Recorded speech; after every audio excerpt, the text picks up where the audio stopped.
following show contains adult content. It's not our intent to offend anyone, but we want to inform you that if you are a child under the age of 18 or get offended easily, this next show may not be for you. The content, opinions, and subject matter of these shows are solely the choice of your show hosts and their guests, and not those of the Entertainment Network or any affiliated stations. Any comments or inquiries should be directed to those show hosts. Thank you for listening.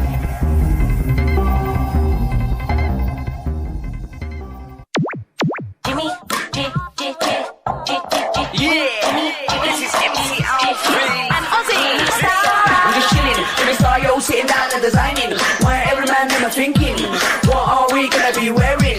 Yo, I'm a Liverpool MC, you can't trust me, big up the girls inside the party. Let's get down to crazy Jimmy, big up myself and known as Alfie, the one and only, the Turkish MC. Always love the clothes of Jimmy. Bitch, I'm your wanna be, Jimmy Star, new celebrity. We'll take you out to Jimmy Star's. Hey ho, what's up everybody? Welcome to the Jimmy Star Show with Ron Russell.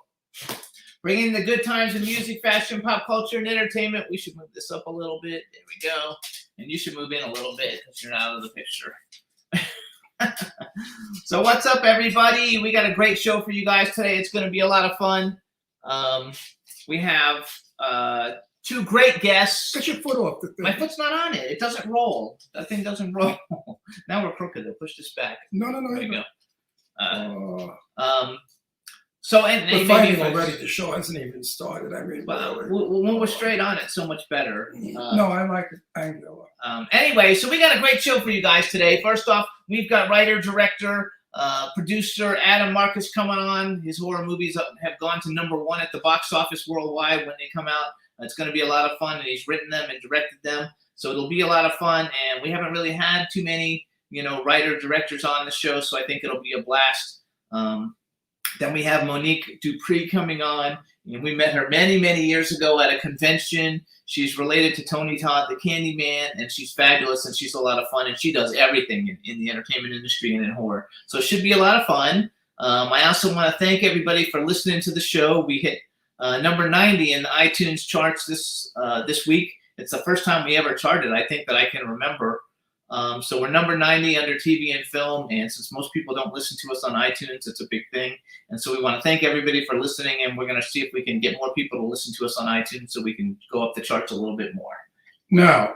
And this is my cool, outrageous man about town co-host, Mr. Ron Russell. I forgot. I'm not talking. I was all excited. I'm not talking to you because you're not really a kind, good man. I am too. I just forgot. I'm all excited about our guests. No, you're not. You know why? Why? You said something about me sitting on an angle, and you thought it was wrong because he likes to be the director. The reason I'm sitting on an angle is I've had surgery on my neck right here, remember? And I'm not supposed to twist my neck, remember? Yeah. And that's why I'm sitting on an angle, so I could look at your magnificently ugly face. Oh, I didn't think you ever looked at me. I didn't think you ever looked at me during the show anyway. With a great deal of effort. I look at you. I try not to be nauseous, but I look at you just the same. That's nice. So there you go. You really don't care about me. Fabulous. You don't really care about me. That's why I'm going to see an attorney. Yes. Look how gorgeous he looks, you guys. Yeah, right. Like a wrinkled old Mr. Magoo. No, look, you look gorgeous. I look like Mr. Magoo. Look, but anyway, you look gorgeous. Let's not change the subject from your rude, No, we have to go to the next. Horrible hatefulness. I don't think you ever looked at. I didn't really realize. I thought you always looked at the hair. Remember what the doctor said? No sudden jerks. Yes, he said no sudden. No jerks. twisting of your neck. But you guys, this isn't a permanent thing. He's healing. He's in the field. It's only been a week and a half, 2 weeks since the surgery. This was to prevent me from having a stroke. Everyone my age should have this done. There's an artery that goes up here that clogs, and this is what causes strokes and heart attacks. So they went in and they put a stent and a filter, and they cleared it so that no debris or garbage can go up here into my brain. Now, in doing so, when they went in, they found there was no brain. Yeah. So they said, you're medical science, history, because you're the only human being that can speak without a brain. And I said, yeah, a lot of people have told me that. I am brainless, and I speak without a brain. Anyway, let's get back to We have the chat room. No, let's get back to Jimmy, the hateful man. No, let's not. Let's talk about it. Let's say hi. You don't care about my neck. You really don't care. Of course I care about your neck. It looks like it's healing beautifully. It is actually. healing beautifully. But So what's up? Don Hinton is in the chat room. Hey, Stefan Dawn. Bell is in the chat room. We want to give a shout out to Lady Lake. She's under the weather. She did all our promos for us, but she sent Lady me Lake, what's a wrong? thing saying she's Are not you, well. are you pregnant? No, something about the smoke coming in from Canada. Like Oh, I thought maybe she was she's pregnant. ill from the smoke. Smoke from Canada. That's interesting. Yeah, everything is like going weird. Everything's going Smoke weird. is coming in from Canada. Huh. That's I haven't heard about that one yet. There's all kinds of weird things going on in the world. We went, you guys, Friday night, last week we did the show for Night Mistress, and all the cast and, not all, some of the cast and crew were on the show. We got to meet everybody last Friday night. We had a great time meeting people. It was a lot of fun. And we went out and had food at a restaurant, and Ron smelled like garlic for 4 days. He had a great sandwich. Tell him you did. You said you loved the. We were at the Roosevelt Hotel, a very nice hotel in across the street from Madame Tussauds and Man's Chinese Theater. I loved the sandwich. It was a vegetable sandwich. It was eggplant, zucchini, all kinds of wonderful chicory, all kinds of wonderful vegetables stir-fried in the most magnificent garlic sauce. It was the best thing I've eaten in months, years, and a long time. Jimmy complained about my garlic scent all night long. Okay, he forgets that when I met him, I couldn't stand what he smelled like. He smelled like rotten human, like he was dead. He was decaying. And we found out that it was Mountain Dew. Yeah, you guys, Mountain Dew has formaldehyde. He drank, it has formaldehyde in it, and Jimmy smelled of formaldehyde. But he forgets that. So you see, it isn't all perfect, marriage. Don't get married if you can get away with it. Yeah, right. No way, marriage is fun. It's not the best thing in the world. It's okay for a short time. Then after a while, it becomes really monotonous, boring. And then they want you to snap your neck and die, and they insult you about garlic. It was, everybody was, so we bought 2 things of mint, you guys. The garlic was so bad, and he was apologizing. And you know how many people said to me, oh, they didn't mind it. They liked the smell. They loved the smell because most of them were Hispanic. Yeah. And Hispanic people love garlic, like Italians do. We use garlic in all our cooking. Not like you waspy creatures. Actually, I like garlic in food. We went to Florida, when we lived on the East Coast, we went to Florida and stayed with Jimmy's dad in Palm Beach. And I was cooking, and I was sauteing garlic and olive oil. Suddenly, Jimmy's father jumped in the air screaming, "What is that smell, that disgusting smell?" He ran around opening all the sliding doors going out to the balconies to get rid of the smell. And I said to him very nicely, I said, it's garlic and olive oil. And when you cook garlic and olive oil, the smell is just incredible. Don't you eat in restaurants, and don't you smell it in restaurants? Anyway, from then on, I never cooked again. That's right. It was I didn't. You know what I did for the boys? I threw steak at them. I watched them eat like lions, red, bloody meat, cancer-causing food. And the 2 of them ate it like it was going out of style. I like the olive oil. It wasn't me who said anything about it. I love the smell. No, well, I had to train you. But when I met you, you were not a fan of olive oil. Well, I didn't eat a lot of Italian. I only eat chicken, which is still my favorite thing to eat to this day, is chicken parmesan. But now I love eggplant. And I'm a damn good cook.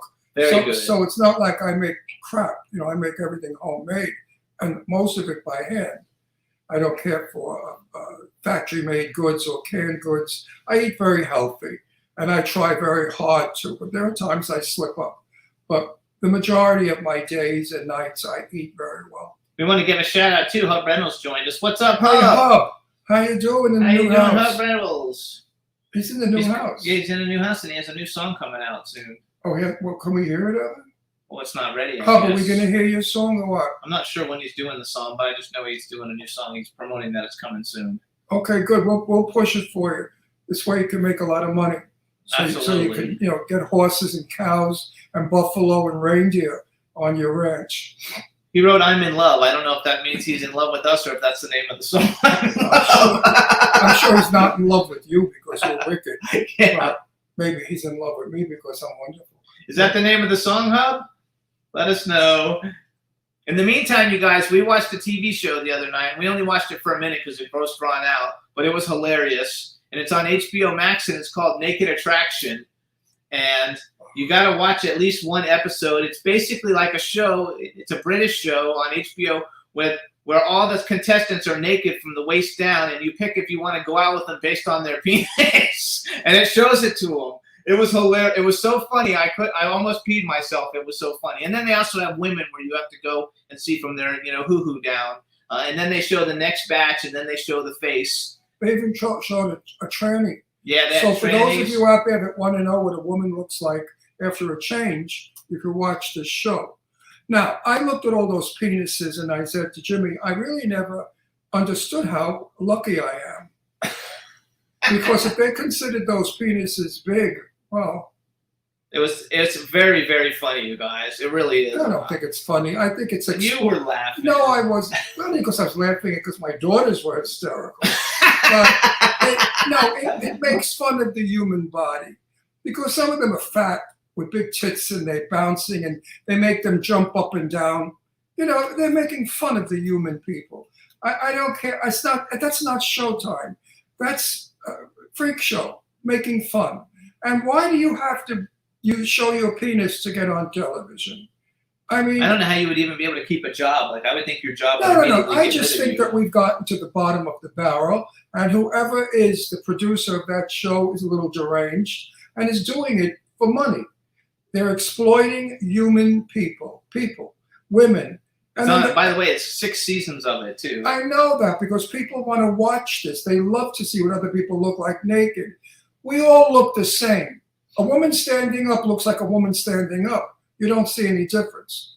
And a man standing up with 6 inches, what's a big deal? They all have tattoos everywhere, though. It was just... They're all uncircumcised because it's England. Nobody cuts in England. They don't circumcise there. So for those of you out there that get repulsed by a dick that's not circumcised, you're not going to enjoy the show.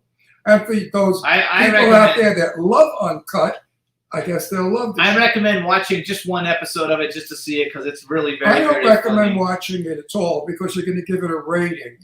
I think it's demeaning. I think it's without any kind of purpose, talent.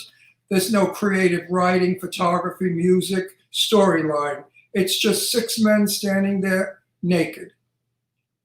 Anyway, check it out. Where the hell guys. have we arrived in show? We also want to welcome B. Claudia. Thank you so much, B, for making all the graphics for the show. You rock. We love it. And welcome, B, to the show. I had something else I was going to say then, and I just forgot. Isn't that weird? That's because you got penis craze. No, I'm not penis crazed. But it was fun. B sent me a video, too, I think, of something. But no, I have not seen the new American Horror Story yet, Don, but I am going to watch it. And everything is like good all the way around. Also, we want to just let everybody know, too, if you want to go to Halloween Hotness or just promote, you can go to Halloween-hotness.com. Is that a hyphen or a little dash? Halloween-hotness.com. Graduated 6th in his class. I forget. He's asking me who got kicked out of high school. Really. So what was it? I'm not telling Is it a you. hyphen? I think it's called a hyphen. You don't know I'm what a not sure. hyphen is? I get confused. I don't remember. And you say you graduated 6th in your Doesn't matter. class. That was fucking... Your ass graduated 6th. I'm almost 60 now. That was like 40 please, years ago.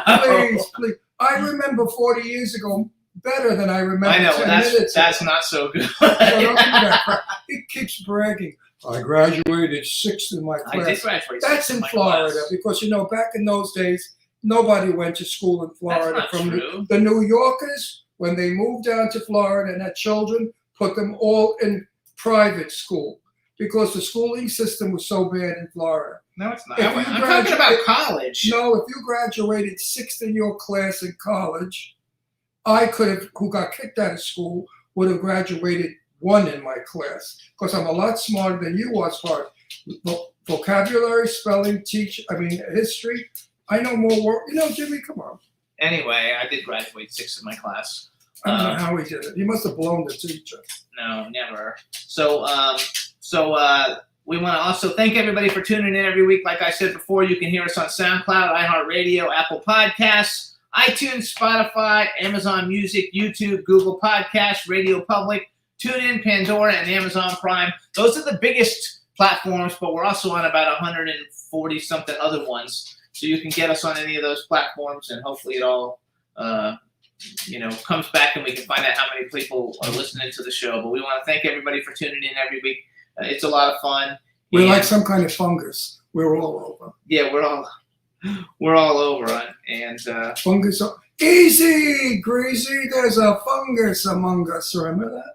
No, what is that? Okay, in Florida, they never had those things. New York, Brooklyn. What is it called? Easy, greasy. There's a fungus among us. Yeah, I don't even know what Easy, greasy. Okay. Greasy was a sleazy, greasy guy. Okay. There's a fungus among us. A fungus is among us, which meant, watch out, guys. There's a squealer, a creep among us. All right? Okay. So that's what you say. Easy, greasy. There's a fungus among us. Okay. Easy, greasy. There's a fungus among us, everybody. God, give me strength. All right, so right now we're going to take a quick break. Let's take a little music break since we haven't done that lately. This is JCap. The name of the song is Cost Me. And hopefully I'm going to send a little text message to our guest, and we should have a guest hopefully when we come back. So here you guys enjoy JCap, Cost Me. We'll be right back.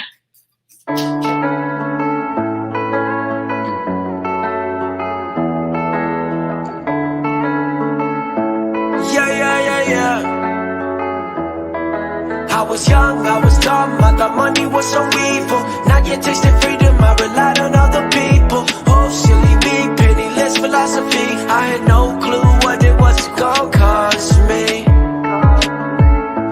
Yeah. Gonna cost me. 'Cause I had no clue what it was gonna cost me.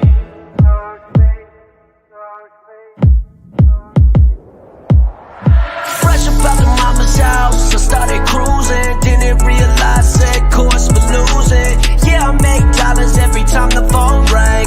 Thought it'd be enough, didn't know I needed change. I'd make it rain each night. I was so cool, didn't say for dime. I was so full, yeah, and I was brand new to it. Didn't realize I was blind, so stupid. I was out and knowing I would never listen. I had to hit the bottom without a pot to piss in. I had to lose my whipping to get on my shit, get tripping. I can't just fantasize on the life I wanna be living. It was never gonna be given. That's just how I had to learn it. And now I know the truth that I gotta go out and earn it. I have my ups and downs. In the end, it's all progression. Took me long enough, but I finally learned my lesson. I was young, I was dumb. I thought money was so evil. Now you're tasting freedom. I relied on other people. Oh, silly me, penniless philosophy. I had no clue what it was gonna cost me. I was young, I was dumb, I thought money was so evil. Now you're tasting freedom, I relied on other people. Oh, silly me, penniless philosophy. I had no clue what it was gonna cost me. Yeah. Gonna cost me.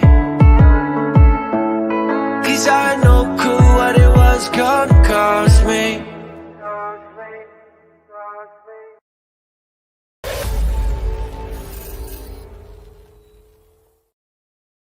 Hey, everybody. So that was JCap. Name of the song was Cost Me. We are going to bring our first guest on now. I'm super excited. Something new for the Jimmy Star Show with Ron Russell.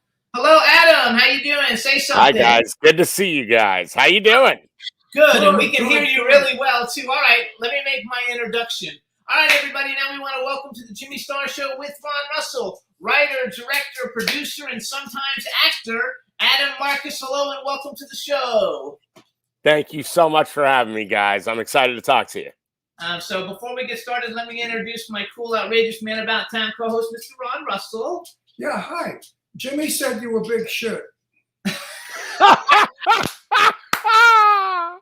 I love it. A big deal director, producer, actor. Not actor. He said he's an actor. I know, but he's not a big deal actor. He's a big deal writer and director. Writer and director. Are you writing decent scripts? I hope. Trying my best. Not copycat scripts like every other movie we watch. No. Isn't it horrible how they start a trend and then everybody jumps on the trend and they do the same movie? Like 5 people get killed in a house. Oh, in New York City. But I'll tell you something interesting. You guys know Mike Medavoy, right? The yes. famed producer. So Mike, Deborah, my writing partner and my amazing wife, she and I wrote a movie for Mike years ago, And he wrote this absolutely incredible book, right, about the industry. And the first thing in his book, and it was the first thing he talked to me, was he said, never follow trends, because by the time you're jumping on that bandwagon is over. Absolutely, and it's boring. Yep. So It's already been done. Hold on, we have a chat room with people in it. If well, you could- we know someone. I'm not going to name. hang on, let me say hi to the chat room. Why are you interrupting? Because me? I like to do that first before You we do start this talking. for every show. You interrupt. We're me. married. So I have a question. Is your writing partner is actually your wife? She sure is. I didn't know that. Does she part. I didn't know interrupt you? that. Does she interrupt you when you speak? Constantly. What is Thank it, you. A married thing? By the way, I learned pretty early on, just like when she's talking, just shut my mouth. Just Oh, I didn't learn that part yet. I nod a lot. I think the problem here is if I stop talking, the show won't be number that's one not anymore. true. It That's won't. so It'll go bullshit. back. It'll be like what it was before I went on it 15 See, years ago. this dynamic though is fantastic. Like this is I live for stuff like this. This is perfect. No, 15 years ago we had like 3 people. That's not true. I came on the show. Now we have 5 million. I mean, it's got to say something, right? Love mean, it. Other talks me. I mean, if he handled this show, you right now would be snoring. You'd No, I fall wouldn't. asleep. Anyway, please say hi to the chat room. We have a ton of people in the chat room. And then, because we have one person who never misses a show, and she's the biggest horror fan ever. I know No, she... no. Wait. Stop it. Oh, again, you insulted her. No, I didn't. You said she's the biggest whore. Horror fan. How do you Horror. say horror? Not whore. Horror. It's Horror. By the way, it is the most easily missaid word. It really is, because it does sound like you're saying horror. From Connecticut, Or though. horror, you know. Yeah. And he's from New Bullshit. York. Hey, me too, man. We had a guest on. She was lovely, and Jimmy said she was the biggest whore, and she just said, "What?" He called her the biggest whore. I no, did not. It's horror. horror show. Anyway, Wait, Ron, are you a Bronx boy? Brooklyn, baby. Brooklyn, yeah, Brooklyn. Red Hook. Where I- all where the I lived gang, I lived in Williamsburg for a little bit. okay, so I come from with the gang. So all the mafia started in Red Hook. Back Damn in the Skippy, it did. so wait a sec. Say hi to the chat room, and then say hi to Dawn, because I'm sure she watched all your movies in the last couple of days, knowing Have you were I ever coming seen on. anything? Hi, Dawn. How you doing? Yeah, you Thank know, you. she's Thank like, you. Hey, by the way, look, horror fans are absolutely, without any exception, the best fans in the world. They are. They're the most loyal. They are truly an amazing crowd. It's why I'm always up for interacting with any of them. So it's I think it's terrific. So Yeah. you're actually from Connecticut, right? I'm actually originally from Manhattan. Then my parents split up. My mom moved to Connecticut, to Westport, Connecticut, and my dad stayed in New York. And I broke up my time between the two. So, but yes, I was raised in Westport, Connecticut. And you went to NYU to study I film. sure did. Like, I love it, because like you Yeah. have a lot of accolades for people that might not know things about you. First of all, you guys, a couple of the things that you would know that Adam did. So he did Jason Goes to Hell, the final Friday, and I read, because I was like researching you, trying to find some different things, that at the time you were the youngest. First of all, New Line Cinema hired you, and you were the youngest director at the time, and it was one of the biggest releases that they had at the time. Was Yeah. your Jason Goes to Hell? Yeah. Oh, he did Jason? Yeah, he's Jason. He does Jason, and it's funny because I You are big shit. literally 2 weeks ago I had a meeting with Sean Cunningham, and I know he was on our show many years ago. Uh-huh. So let's talk about that a little bit, just because it's such an iconic movie. How is it that you got involved with Jason Goes to Hell and meet Sean Cunningham, and what was it like doing one of the biggest horror franchises ever to be released? Sure. Well, as you had stated earlier, I grew up in Westport, Connecticut, and that's where Sean grew up. Sean was a Westporter his whole life and into his adulthood. And in fact, his parents were also native Westporters. And so Sean's son, Noel, and I became best friends when we were 8 years old. Okay. And I loved I was a movie kid from day one. My whole family's in the industry. My uncle is a brilliant actor named Ned Eisenberg. who, if you ever watch Law and Order, every third episode he's on as a different lawyer. Okay. We lost Ned a couple of years ago, but he was one of the people who gave me really the bug to do what I do. And so even at 8, I was all about movies and all about telling stories. And so Noel's father, yeah. Were you 8 before you were 7? Just. That's a Mae West joke. I figured I couldn't resist it. It's good. It's good. So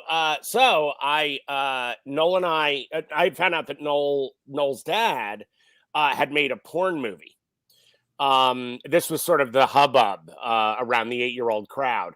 And so I started questioning him about it. He's like, yeah, but my dad's made a lot of other movies.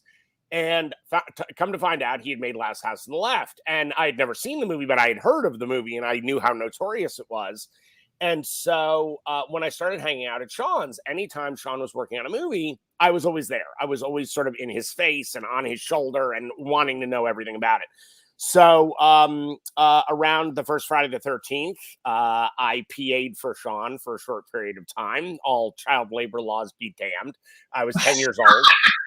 On that one. And then I apprenticed edited for his wife, Susan Cunningham, who, God rest her soul, was an amazing woman and a brilliant editor.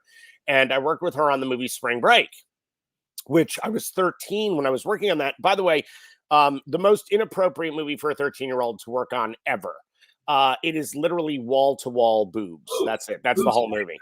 Spring Break. I like to say I walked into the editing room, a boy came out a man. And so you were 8 before you were 7. Exactly. So right after that, I created my first of 2 theatrical companies in Connecticut. And so I was 15 and I was already running my own theater and producing shows. And Sean actually got involved in that, like helped me with some financing at the beginning of the journey of that. And it snowballed. I ended up producing, directing, choreographing over 80 shows inside the time from 15 to 21. Oh my God. Yeah, it was amazing. And it was Connecticut. And this is the 80s where where theater made money, where like people would pay to see a show. The good old days. Those were the days. Oh yeah. Yeah. And so I'm more from the boards than the film. I Right. did boards for 64 years. And we made money. Now you can't make Oh, money. yeah. No, you can't. You can't. Wait, do you live in Connecticut now, or do you live here in LA? No, I live in El Segundo. I live right along the ocean. I love it out here. Actually. You gave up Connecticut for California? You're nuts. I really did. I really did. Connecticut. Oh, I love Connecticut.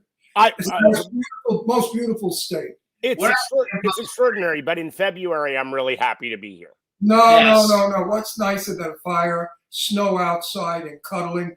No. I love it. I love love it until you get to the backbreaking of snowing of shoveling the snow off the driveway so you can get the hell out of your house and get away from the person you were at the fire with. I'm just saying. Yes, get away from the person. That's Where in Palm Springs is so freaking hot. Oh, I'm so sick of the Oh, heat. that's hot. Oh, no. That is hot. I'm sick of sunshine. I'm sick of the heat. It's monotonous. The same clothing, the same sweating, the same everything. I don't disagree with you. Look, it's why New York tends to be a much more fashionable place. Is simply that you actually have to have fashion because you have to change your clothes. Yes. The holidays in Connecticut. Oh, amazing. We don't have holidays out here. No. Everybody out here is an orphan. They have no background. They come from You're right. Ohio or something. You're right, but I will tell you something. Being a theater kid, what happened, why I love LA so much is that while I've been making movies and doing all of the stuff that I do, You're a rare creature. The what? You're a rare creature. I've never heard anyone say I love LA in 40 years. I do.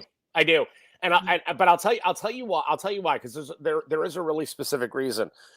Coming out of the theater the way I did and loving actors the way I love actors, I've been teaching acting the whole time I've been making movies in LA. I've run a studio, Skeleton Crew, which is my production company, is also the name of my theatrical company out here. And I have slowly. Adam, give us those names again Yeah. slowly. Sure. Production company. Your production. Skeleton Crew. Skeleton Crew is Skeleton Yes. Crew. Which is my philosophy behind filmmaking and around theater, which is, I hate the bloat of the Hollywood system. Like there's just so much extra bloat that you end up with, people being bored on set. Whenever I hear anybody say, oh my God, set is so boring, I'm like, what sets have you been on? And get out of the business. Well, honestly, if you're sitting around, if you have time to sit around on set, that's a badly managed set. But you know what? That's why films today are so bad. I'm from the olden days. Listen, my first movie was 1959 with Sophia Loren and Tab Hunter, okay? Okay, great. No one was bored. No one sat around bored. No. You know what we did? We kept working our lines to see if we could improve them. Because now we had the people we're working with in the same spot. So I would say, not to Sophia, I wish I could have said it to her, but I would say to the other actors, this is the line. What can we do with it to make it a little better? Don't tell our director, you know who he was? Who? Nobody. Nobody big at all. Yeah, it was. What's his name? I forgot. I forgot. The biggest director in the world. Oh Not my the biggest, God. but he's way up there. I'll tell you. Hold on. The biggest director, I forgot my director.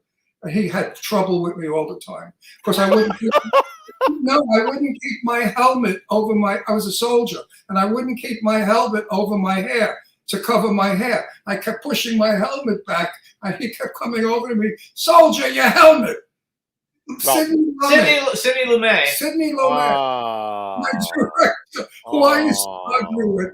My first movie. One of my heroes, one of my true heroes. Well, I was 19, and he got a kick out of me because I think he thought I was a ballsy kid. Sure. That's very Sydney. Yeah. Because I said, no, I have beautiful hair. Why should I cover it? He said, because we want you to. Did you? But you know what? Wait, Adam, when you see the movie, it opens in a railroad station. There's a bunch of soldiers. Sophia and Barbara Nichols walk by, and we yell and whistle. My helmet is back. I'm the only one with hair. So they left it in. Amazing. That's amazing. That's beautiful. Truly. I was 19 years old. So, I thought I was a star. So what were some of your, like when you're growing up, what were some of your favorite horror movies? Well, I mean, look, I was one of the first people in the world to see Friday the 13th. So that was absolutely one of the movies that, that was formative. But I will tell you, The Exorcist is there is none better. The Exorcist, Jaws, The Shining, The Thing. Yes, they're the ones that everybody talks about because they are truly the gold standard. Rosemary's Baby. My grandmother actually dated Ira Levin when I was a little boy. There's a lot. Rod Serling was close with my mom, so I mean, there was a lot of interaction, and especially in Westport, Paul Newman lived down the street, so it was that kind of community. It was like it was really. I mean, I was doing play readings with Keir DeLay when I was 11. Yeah, I met Keir years ago. An amazing, beautiful man, just a great man. Way back in the early 60s, we had censorship in film. You couldn't show blood. You couldn't show the actual stabbing. You couldn't show any of that.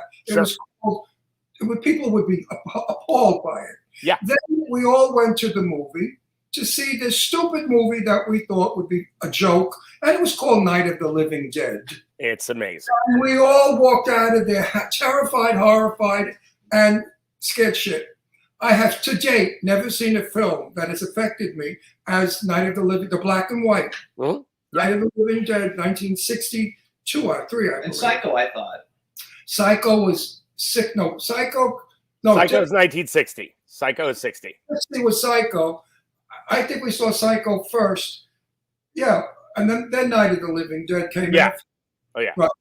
Well, Night of the Living Dead was the late 60s, and why I know that is because what's amazing about Night of the Living Dead and why that movie is so remarkable. Everybody always go, oh, it's a zombie movie. Yeah, yes, that's the trappings. It's not a zombie movie. It's a reaction to the Vietnam War, and it's a reaction to the Civil Rights Movement. And he melded those two ideas so brilliantly. I mean, when we look at that film now with the glasses of today on, we don't see not only like how shocking it was, but how progressive it was. The lead of the movie was an African-American man. That was unheard of. That didn't happen. Adam, the reason Night of the Living Dead was so effective was it was shot like a reality show. You bet. You bet. Wasn't on Hollywood Dracula Bela Lugosi. No. It was actually like, oh my God, I was in Pennsylvania and I was in that farmhouse and these things are breaking in to eat us. It was wonderful. Yes, I it's still wonderful. And it's never been outdone yet. But George Romero is really one of the most unsung heroes of our industry. My company, Skeleton Crew, is making a documentary that the fans wanted. This was actually kind of a thing that we're not allowed to mention. Yeah, we are. Don't worry. Oh, sure you can. Yeah, the writer strike's over. The writer strike's over. He can do what he's a writer. Oh, yeah. No, I'm allowed to talk about. By the way, it's a documentary. I'm allowed to talk about that even when the writer strike was. I'm allowed to talk about that. Yeah. No, you're fine. We're fine. We're absolutely fine. We're great.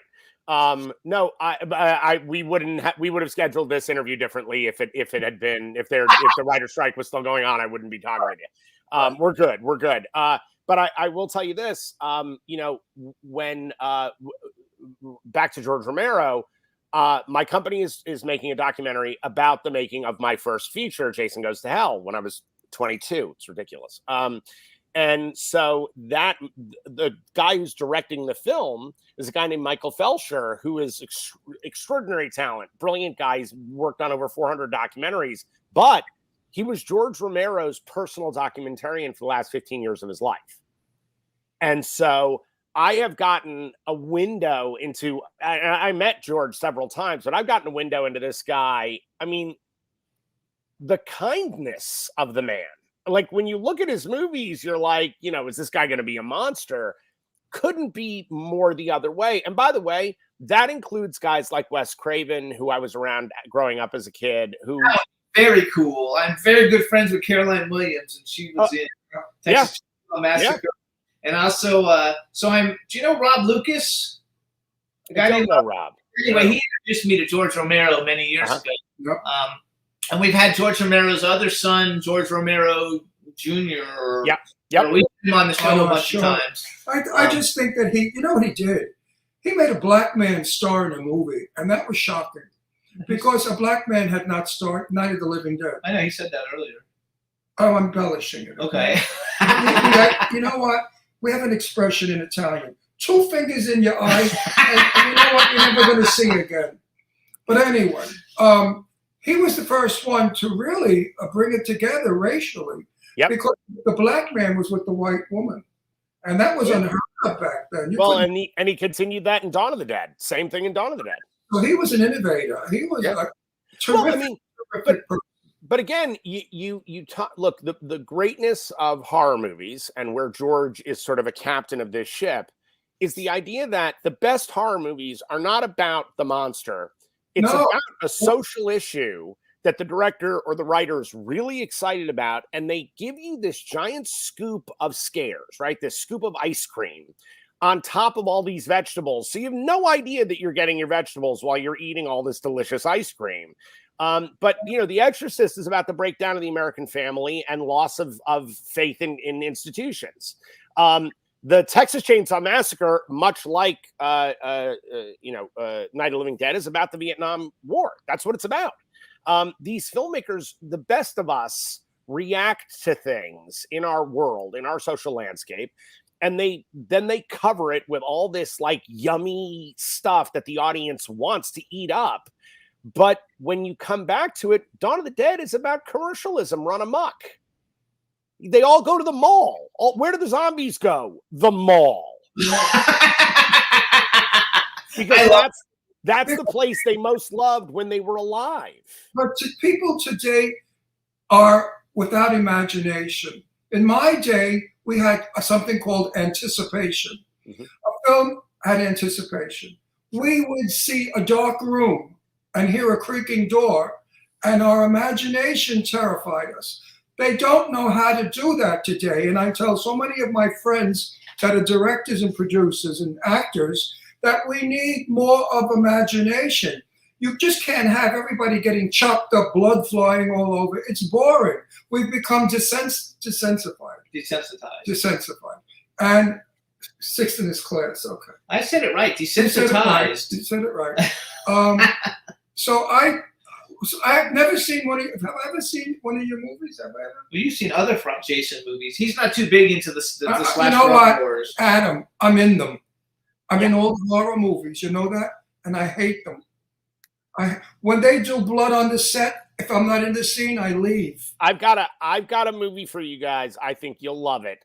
It's called Secret Santa. It's the last film that I directed, and it's the movie I'm most proud of. It is a Christmas haramedy. Sounds good. Sounds creative. It's really it's very funny. It's funnier than it is scary. It's called Secret Santa.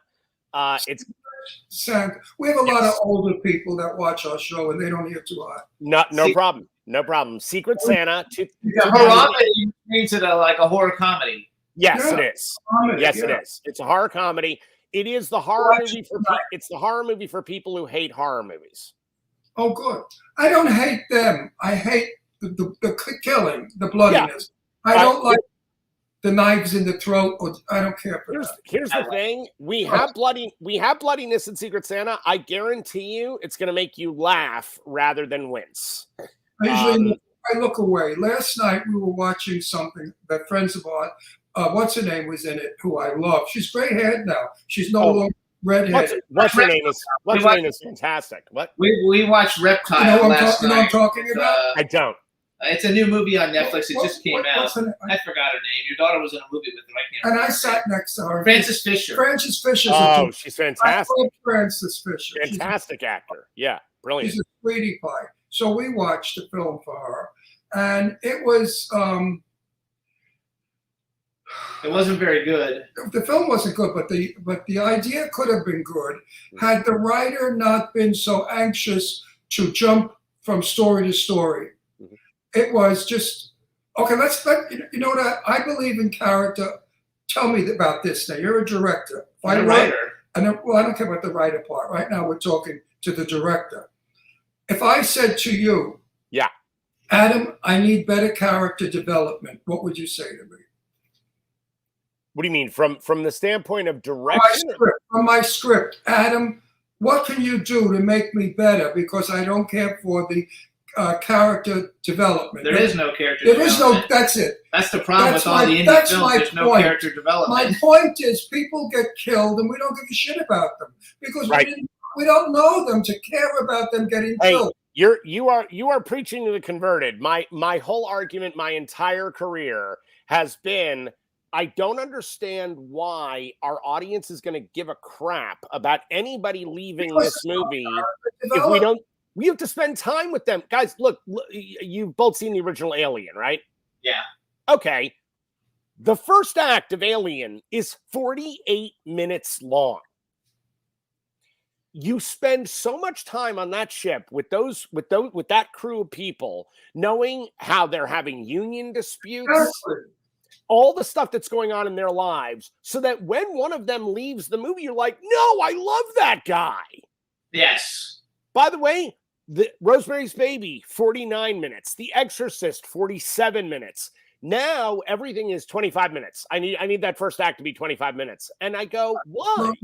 The audience isn't begging for that. You're telling us that because you made a movie once where that worked. Yeah. We've had Michael Bean and Lance Henriksen both on the show. I'm pretty good friends with Kane Hodder. He's been on the show. Oh, Kane's my man. What are you kidding? That's my guy. I know he's your man. We met Aaron Gray a couple of times. So let's go from Friday the 13th because the people in the chat were freaking out. They want to talk about Texas Chainsaw. So another great film that you did, Texas Chainsaw 3D. Good film, cast Alexander Daddario, who's a huge star now. Dan Diego, Trey Songz, the singer. Bill Mosley's been on the show. John Dugan, Scott Eastwood, Marilyn Burns, Richard Reel. Great film. Went to #1 at the box office. You wrote it. Now that's the second. Hold the it. second. Hold it. You wrote Texas Chain Massacre? One of them. Yeah. Oh, no. You are big shit. Yeah, he's big shit. I told you that. But you're really big shit. You're like a big super pile of shit. You're fabulous. No. You know what? Jimmy has bracelets. You know what the bracelet says? Jimmy's the shit. No, Jimmy Star is the shit. Love And it. I said to him, "Are you kidding? You wear that? That's so degrading that you're shit." He said, "No, it's a compliment." It's the shit. So if I No tell somebody they're shit, that's a great The compliment. way I started this show, I was a clothing designer, and I would go to horror conventions, and I would give. Nobody cares. I guess he does care. People do care. Nobody Anyway, I would give clothes to the people who, and I became friends. That's how I got Malcolm McDowell on the show, Lance Henriksen, Clive Barker. All the biggest icons are all friends of mine because of that. And so I made the thing called Jimmy Star's the shit, and I had videos with Doug Bradley and Clive Barker and everybody saying, "Hey, I'm Doug Bradley and Jimmy Star's the shit." And that's how I built the show. You know, we had 1 million followers our first within like 6 months. We had 1 million listeners of the show. Mhm. And that's how we did now it. that we're name dropping, Jane Russell was my best friend for years and years. We hung out together. That's how come I'm Russell. He'll know Jane I Russell. took Jane Russell. You know, of course you No, know. I said he'll know Jane. Yeah. Of course you know Yeah, Jane of course Russell. I took her name. Yeah. So when we went out, they thought we were married, or I was her son sometimes. See, I thought you were hanging out with Kurt Russell. No, but he lives down the street from us, Yeah. actually. Kurt and Goldie. Goldie. Yeah, they live right down the street. down the road. So let's go back to Texas Chainsaw 3D. Sure. Everybody in the chat room watched it recently. Again, now you're brought into another iconic franchise. You know that you did. How did that actually come about? Like, I guess you had already built a name for yourself. We had, and Deb and I. But here's what's so funny: our management company at the time were the same people who were Twisted Pictures. Yes. So it was Evolution / Twisted Pictures. Huge. So they wanted us to do the movie. They had already had another script written that was being blocked. The studio hated it. They were throwing it out and starting over. And so they came to Deb and I came up with a story. And next thing you know, they wrote it up in a 2-page document, our story, and gave it to 17 different writers. The studio wanted to see everybody on this movie. And we were like, but we wrote that story. What? Why would you go someplace else? Exactly. They do that. And then we had to pitch our own story to the studio. I'm like, what is happening? So what's amazing is that somehow we told our story better than anybody told our story, and we got the job. So it was actually like a hard-fought situation, even though like our company wanted us. So we ended up, writing the movie, and look, Alexandra Dario, one of the nicest people I've ever met in our industry. She's a doll. Couldn't be sweeter, and super talented and beautiful to look at, and all of the things that you need for that kind of movie. Ultimately, we're the movie that kept Django Unchained out of the #1 spot. Yeah, I thought that was the coolest thing. I read about that today. So Django Unchained, an Academy Award fucking win movie, and his movie beat it at the box I office. tell you, his pile of shit is growing by the minute. You're the biggest shit in Hollywood I know. So what do you think? What do you think about? By the way, I think it's super cool that you've worked with Sean Cunningham, because Sean Cunningham is awesome. What have you got right now coming out? Let's plug it. I love it. Well, the aforementioned movie Secret Santa is going to be finally getting distribution in the U.S. the end of this year, which is fantastic. I can't announce who yet because they're making the announcement, but it is coming at the end of the year for this Christmas. I am currently editing the documentary that I spoke of, Hearts of Darkness, The Making of the Final Friday. That one will be out at the beginning of next year, and it's already in many festivals that I can't talk about until they make the announcement, but I'll let them do that. I'm doing a film right now called Orpheus Falling, which is a little bit of a nod to Taxi Driver. Oh, wow. It's the darkest movie I've ever made. It's not a horror film, it's a thriller, but it is it's about some real stuff that I have a real belief in trying to expose a little bit. We're also doing a movie next year called Domestic Terrorist, which we're shooting in Kentucky, which is a film that is decrying sort of the state of affairs right now of what's going on. And I've got 4 horror movies that we're doing right now. My favorite of which is called Fat Camp Massacre, which is Fat Camp Massacre, which will be for people of size what Get Out was for people of color. Okay. Oh my God, that's hilarious. So I So, think that I love all that. I love all the stuff, and I love that you're doing some of a little bit of everything. Yeah. How come we've never met you? We meet everybody important, so how come we never met you? Actually, believe it or not, the way have we met you? No, we have not met. We have never met. There's this really nice guy who made great promos for the show. We need to give him a shout out. Maikol VJ Productions, Jefferson Maikol, Franceschetto. I don't know how you pronounce his name, but he does all kinds of great promotional stuff on Facebook and for Ray and a lot of people. He's fantastic. Been a friend for years. He's lovely. Hello to him. And so he sent me this message saying, hey, have you ever had Adam Marcus on your show? And I said, no. And he said, would you like to have him on the show? And I said, let me go see everything he's done. And then I said, yes. And he introduced us and got me. Well, I'm going to pay you the greatest compliment. You're the kind of director that I look forward to working with. Oh, Ron, thank you. Thank you. You and I are on the same page as far as film and acting goes. Yes. So many. I hate to say it because I can't even say it, but I will say it. Because I get in trouble for everything I say. I was on a film just not before the strike, and luckily the producer and director listened to what I said. And I said, listen, could we please have a rehearsal? Right. And they said, oh, we don't do rehearsals. I said, let's just do it for the hell of it. Let's make believe we're going to do a rehearsal. And we did a rehearsal. And the producer and the camera people came over to me and they said, Ron, that was amazing. And I thought to myself, what fucking business am I in? That they thought a rehearsal was amazing. I was able to talk to the woman that played my wife, and I had to carry an apple pie in. And I thought it was just boring with the apple pie. We've got to add to it. And I said, when I presented it to my son-in-law, I said, here's the apple pie, and don't eat all of it, save me some.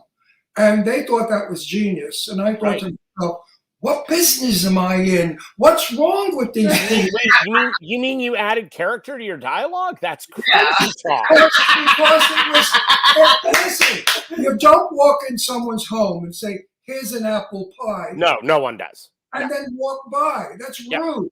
Yep. So, but they don't get it. They don't. Now we're in a scene where I shouldn't tell it. I can. My wife and I are driving and it's icy. And the car is going out of control. So the camera's behind me. Yep. Well, of course, it's California. There's no ice. But I pretended there was ice. I kept turning the car and shouting, oh, my God, we're sliding. And my co-star was terrified. She was screaming for real. And the cameraman was getting nauseous. Jimmy wanted to vomit. I was in it watching. He got out of the car and he threw up. But you know what? My producer said, Ron, that was brilliant. Wait till we put the CGI in it and make it icy in the car. I won't say that. What happens?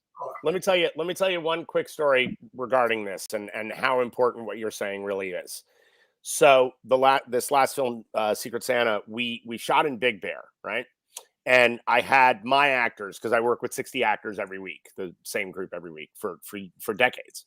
And we go up to Big Bear. There had been a 5-foot dump of snow while we went up the mountain.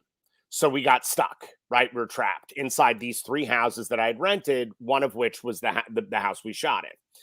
So I have 13 characters almost in every single scene, right? So the whole movie is this concentrated group of people in this house. We would shoot all night because the entire shoot was nights. We would shoot all night, and then everybody go to sleep at 6 a.m. Everybody wake up about 2 p.m, kind of stumble around getting to breakfast. At breakfast, we would start the first rehearsal of the day. And everybody's sitting around this huge table where I wanted everybody to sit together. I wanted all meals to be together. We're all sitting together, and the actors would take out their work for the day, and we would start glibbing. First, we'd do a glib of the scenes. Then we would do a full rehearsal. Then they'd go off to makeup, hair, get ready, feel good, exercise, do what they needed to do. By 5 o'clock, they're inside the house again, and we would stage the scenes, but again, in rehearsal. Still running lines, trying new stuff, trying some improv, all kinds of stuff. I was able to shoot a 90-minute movie in 11 nights. And then how much? 11 nights. That's it. 11 I had nights? 11-day shooting schedule with 13 people in almost every single scene. That's a miracle. And that's what rehearsal gives you. If you actually look, directors in the 80s, because of music videos and then into sort of the Michael Bay area of filmmaking, directors suddenly became cinematographers. I don't know why or how it happened, but it did. You and I hope they don't think I'm bullshitting you by agreeing with you so much. No. I hear the way you're speaking. No, I do love you, Adam. Because on my show, you know how many fights I've had with people? I bet. Never Because agrees. I was in a movie. I swear to you, I'm not lying. And I said to my director, I said, okay, so what do you want me to do? He said, I said, where are my marks? He said, we don't have marks. I said, you don't have marks? Well, what would you like me to do? He said, stand by that dresser, walk across the room, go to the curtain, pull the curtain, look, then go open the door. Where's my camera? I don't see a camera. He said, it's up there in the corner. I said, no, that's a security camera. He said, no, that's our camera. I said, Wow. oh, it was a robot camera. Wow. It was scary. Well, I had to tell you what happened in that film. I was so unhappy. But so I want to go back real quick. So you're doing the documentaries. First of all, we've had tons of Friday the 13th people come on the show. Yep. Mhm. Literally, Ken Kersinger. We just had. Oh, tell him the story about the lady in the bed. No, that's not. That's different. That's Freddy Krueger. Oh, but he might like the Oh, story. okay, anyway. hold on. Well, so I used to be really, really good friends with Steve Dash before he passed. Yeah. Lived in Florida. We just had CJ on the show recently. Great guy. Basically, all kinds of people from the show. So it is such an iconic. And I collect horror movie memorabilia, and I also collect action figures. So I have a 7 foot Jason. You know, that's mechanical. That you probably have shit like that. I literally have the exact same thing in my office. I got it at Spencer's Gifts, literally like 25 years ago. You know, so it's like a really good one, not like the cheesy ones they make today. Yeah. Just to tell you a story. So we had Amanda Wiss. Oh, I love Amanda. I'm friendly with Amanda. I love Amanda. And we were talking about it, and he doesn't. This is many years ago, and he wasn't that familiar with horror, and so we were like talking John. to her and interviewing her, and she's a great person, but this is the first time she had been on the show, and he said something like, as long as the thing that freaked me out is that movie that has the girl in the bed and the blades come up and kill her in the middle of the bed. And he had no idea that that's who it was. Love it. I'm critiquing that scene. And she's like, well, that's me. She went hysterical laughing. I had no idea it was her. But that scene is just, very, very brutal. Yes. I repeat. Oh, yeah. It's terrifying, and I feel bad for young people that see that. I remember when Psycho came out, all the women that we knew told their husbands, come in the bathroom with me. Yep. And they would take a shower. They were afraid to take a shower alone. So I think that bed thing terrified a lot of people. I have friends who are effects artists who do like makeup effects, Yes, and they will literally not go into a pool because of Jaws. I believe that. So one of the first people that I became friends with in horror, like a long time ago, was Tom Savini. Sure. And, I've known Tom since I was 11 years old. Sure, yeah, since you were like a little kid. So he was one of the first people that we met, and we know a whole bunch of different ones from it. But what I thought I would do real quick, I want to brag for a couple of the movies that you got that I went on IMDb and I was like looking at it. Yeah, because you've done some cool ones. You have a movie called Let It Snow. Which, that was a big Sundance. That was a big Sundance hit. That was Sundance hit, and it was the return of Bernadette Peters. So you got to work with Bernadette Peters. Oh, I know. I sure did. And I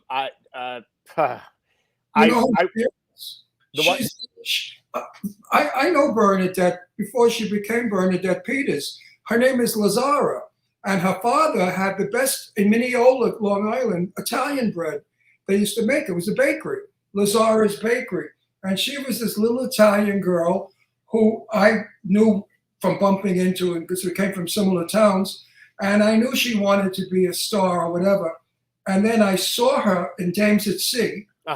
And I went backstage and I said, Bernadette, you're going to be a great big star. She said, oh, I hope so. And then many years later, I ran into her again. I said, remember me? She said, oh, yeah, right. She said, you know what? You were right. I said, good for you. Good for you. We Italians, I'm a Jew also, so I'm an Italian Jew. We Italians have to stick together. Mhm. I love it. So then you've also got Conspiracy, where you're Yes. the writer and the director. I love Jennifer Esposito. I love Gary Cole and Val Kilmer. I mean, like, what a Yeah. great cast. And Yeah. are these, can we find these streaming? Some of Oh, these you stuff? bet. Oh, they're all of them are out. All of them are out there. Are you on YouTube or one of those things? I think Tubi has a bunch of them now. So I know Tubi has Let It Snow and Conspiracy. Because And then you have Memento. we watch all the free ones. Sure.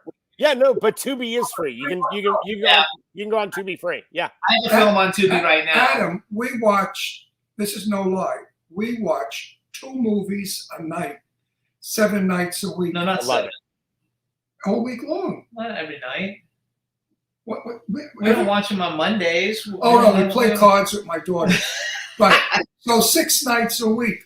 Why? Because we have directors, producers, writers, and friends that are on. Everybody's coming It's in on. the We have to watch movies. some of the stuff. So we watch Of all of course. our friends' work. So if we had to pay for that, it would be a fortune of money. But you know what?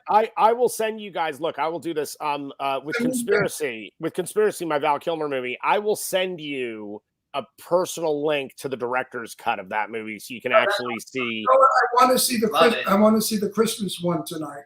Oh, it's not out yet. We can't see it yet. I'll hook you guys up. Okay, You know, perfect. you're like a hooker. You're nothing but a whore. You get us hot, and then you dump us. I want to see that. Funny, Christmas. it's exactly what my wife says about me. Exactly what she Really. You're not verbatim. all excited about this film, and then now we can't see it. She also has Fuck another you. big film called Momentum with Morgan Freeman, James Purefoy, Olga Kurilenko. Yep. Momentum was a movie that was on the blacklist in Los Angeles, which is I'm sure you guys know the blacklist, but it's the best scripts not made. Yes. And it was on that list for 20 years. Wow. It was one of the first things my wife and I wrote together, and we finally got it made in South Africa with this unbelievable cast. And the only reason it happened was Clint Eastwood got a copy of the script from the producer who was trying to get the movie put together. Clint Eastwood read the script, went to his agents and said, "This is the single best genre script I've ever read." And immediately we had a cast, like next day. That's so sweet. Yeah. You gotta Yeah. love It's amazing. It's actually amazing. But no, that's also a movie that's on Tubi as well. So that's out there. That's out there for free. Before we go away, I just want to say I look forward to meeting you one day I would love that. and chatting with you, because I think that maybe you and I together, if we have some more on with us, we can teach them how to do a film. Yes. So we I have got many morons that I see. Oh, I sit with morons for days. We go to dinner with them, and I love how they open up with, and my film, and then I hear what they're doing with their film, and I say to Jimmy, another piece of crap. And then they say, Ron, there's a part for you. I say, oh, gee, I can't, that. No, I don't think, no dogs. Listen, I was in one dog called Croker. I never live it down. Tony Curtis was a good friend of mine. And he was outrageous as I am. In fact, I said to him, what did Janet think about Hitchcock when she did Psycho? He said she loved the part, and she loved the idea but she didn't like him because he was anti-Semitic. Yeah. Isn't that funny? And I said to Tony, you know what? He hit on, Tippy Hedren's a good friend of mine. I mean, I know Tippy forever. And Tippy said that Hitch hit on her all the time. All the girls got hit on. And I said to Tony, how come he never hit on Janet Leigh? He said, because she was Jewish. I said, really? What, her pussy wasn't a woman? I mean, what, Jewish women don't have pussies? I mean, what, they got what, mechanical devices with teeth? By the way, Tony Curtis, I met Tony Curtis right after Jason Goes to Hell got made. I was a child. and the two of us were on a Spanish language variety show in Miami that neither of us had been told was strictly Spanish language, and there would be no English interpreters.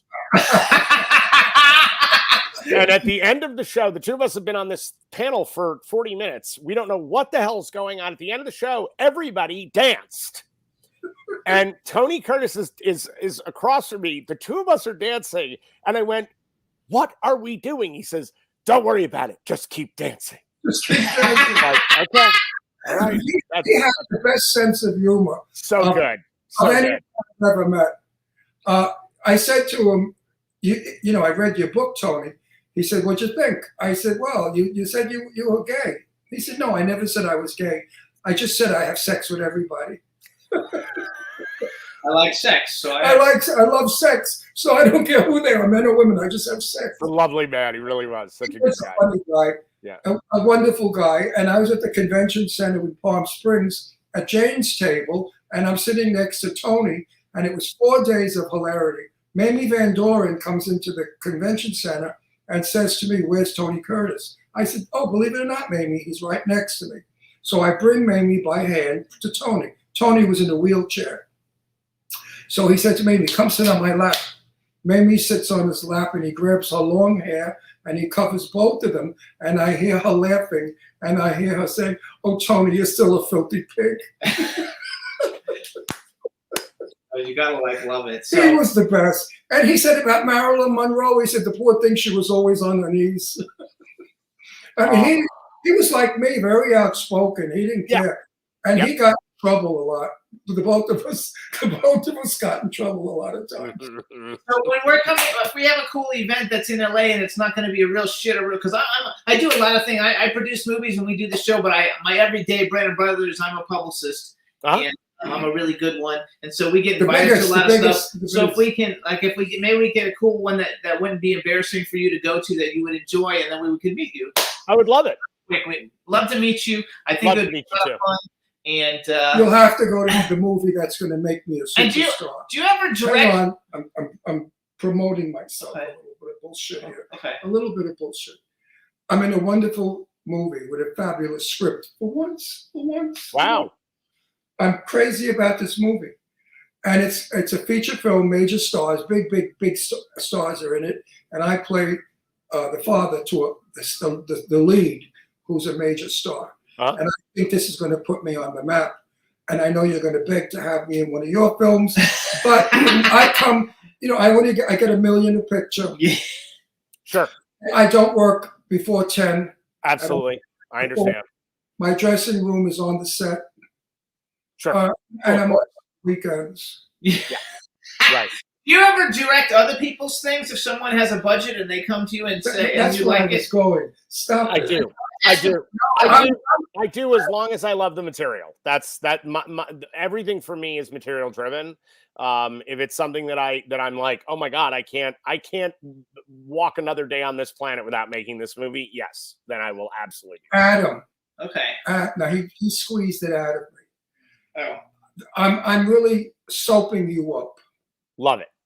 You know what I mean? Ass kissing. I don't ass kiss, but I'm ass kissing you now. I'm letting you know ahead of time. I have written a script that is fabulous, that everybody that reads it wants to do it.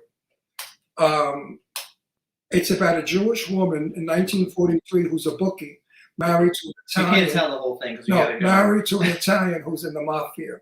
Right. It's a black comedy. Sounds amazing already. Very, very Brooklyn in the humor and funny. Set in 1943. I think I want to send you the script, and I'm thinking maybe I want to work with you. And also playing my wife, we're thinking about Jennifer Coolidge.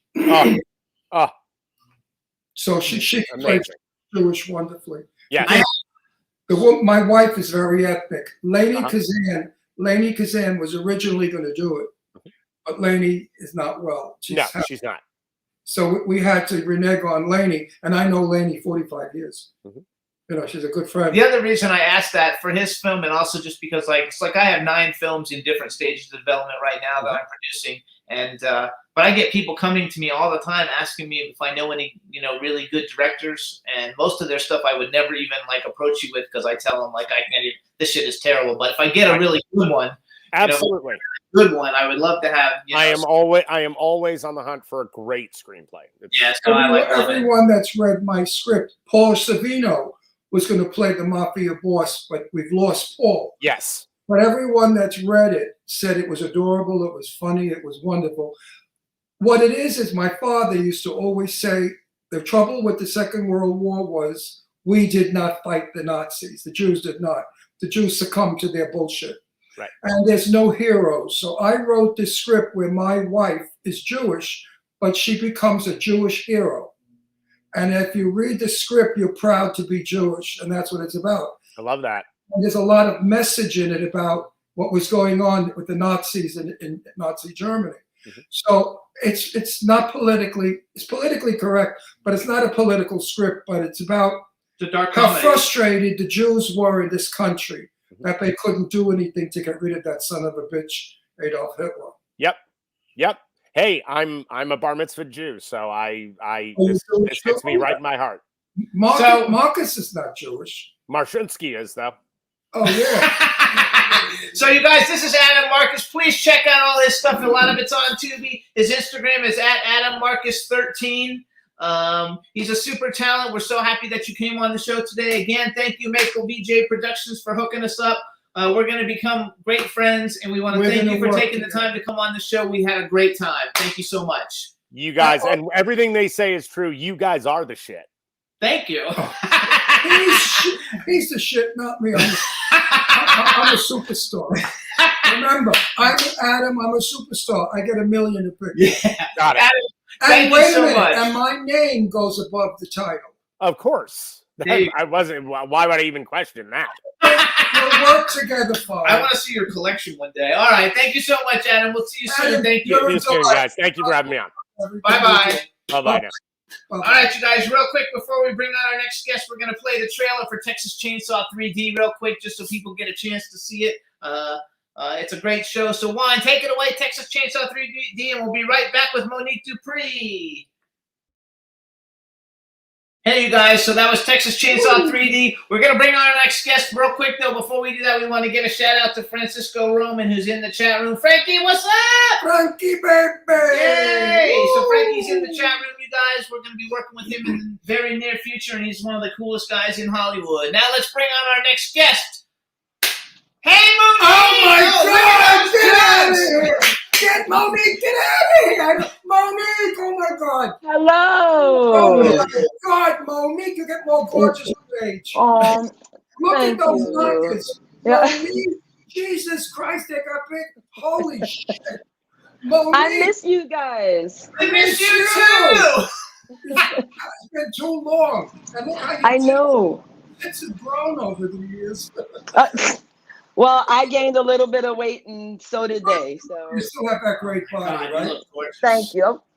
Everybody out there, she's got 10 children with a body like an 18-year-old. It's amazing. It's a joke. Right? Oh Remember how I couldn't believe you had 10 kids? No pot belly, nothing. no! I got to keep working out. I mean, I wrestle You're now. still a beautiful girl. You're still a beautiful. Thank you. I appreciate it. All right, everybody. Now we want to welcome to the Jimmy Star Show with Ron Russell, screen queen, pro cosplayer, performer, actress, burlesque performer, wrestler Monique Dupree, the original Gata. Yay! And one of the sexiest women I've ever met. Thank you so much. Thank you. I appreciate you. And we also want to. Where the fuck have you been? I haven't seen you anywhere. Well, I've been doing everything. I had never calmed down. We just haven't crossed paths. I don't know why. We live in California now, so we moved. Before we were in Pennsylvania, and now we're in California for the last 5 years. Yeah. And I do a lot of East Coast and Midwest stuff. So that could be. How long has it been since you looking? 9 years. 9 Yeah. years? 9 years. You I know, know no bullshit. You look the same as you did 9 years ago. Oh, thank you. No, black don't crack.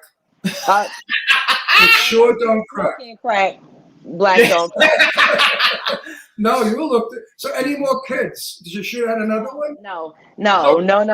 I have 13 grandchildren, but I still have 10 children. 10 children and Now, 13 wait a minute. grandchildren. Question: How broke do you get at Christmas? I'm already broke now. Approaching Christmas. Yeah. I Approaching. get broke around Halloween time and then going into Christmas. Yeah. It's I a like- lot. Those children and grandchildren. Yeah. Wow. Thank goodness for when I go to conventions though, I bargain shop and grab things up So you for goodies. Christmas for yeah. Because you know, they all love horror or, you know, everything that I do, pretty much sci-fi stuff, video games, all of that. So yeah, I luck out. I negotiate with people when I'm at conventions. Good for Actually, you. I got a message from Angela Joseph. She told me to make sure I say hello to you. I think you were just at her in a convention, right? We were in Denver at Colorado Festival of Horrors together. Yes. I love Angela. That's- She's awesome. We call her Angie Baby. Angie baby, yes, I can see why. Angie Baby. I haven't seen that bitch in a long time either. Nobody loves me anymore. I love you. I love you. I never stop and I never will. Good. So I have a me question. too. Me too. You're one of the best people I've ever met. So I have a question. You really are. What And does you know what? And your uncle's okay.